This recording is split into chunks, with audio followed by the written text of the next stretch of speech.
Job change అయ్యేటప్పుడు మనకు 100% salary కావాలంటే ఏం చేయాలి? సో దట్ మనం 2 years ఎక్స్పీరియన్స్ 3 years ఎక్స్పీరియన్స్ మీద జాబ్ ట్రై చేసేటప్పుడు చాలామంది అలాగనే ఎక్స్పెక్ట్ చేస్తూనే ఉంటారు.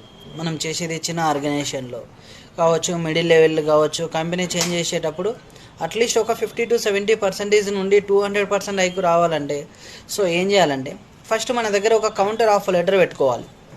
అంటే సో ఫస్ట్ ఒక ఇంటర్వ్యూ అటెండ్ అయ్యి, ఫర్ ఎగ్జాంపుల్ ప్రజెంట్ నా దగ్గర ఒక 5 lakhs వస్తుంది, నేను 10 lakhs ఎక్స్పెక్ట్ చేస్తున్నాను.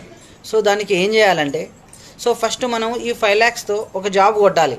ఒక 6 lakhs 7 lakhs ప్యాకేజ్ ఇస్తారు, ఓకేనా?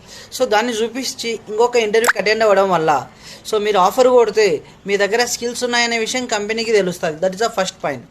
సెకండ్ పాయింట్, మీ దగ్గర కరెంట్ సిటీసీ కంటే మీ కౌంటర్ ఆఫర్ లెటర్ ఎంత అని అడుగుతారు. That is the second point. So that నీకు 7 వచ్చినది పక్కాగా వాళ్ళు 8 or 9 ఇవ్వడానికి ట్రై చేస్తారు. హార్డ్లీ నువ్వు గట్టిగా డిమాండ్ చేసి అక్కడ ప్రాజెక్టుకు బిల్డింగ్ ఉందనుకో పక్కాగా 10 lakhs ఇవ్వడానికి కూడా ప్రాబ్లం లేకుండా ఇస్తారు.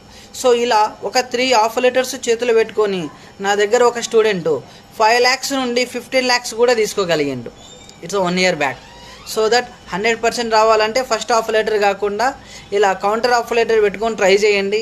So definitely will getting the 100% hike, no doubt at all. All the best.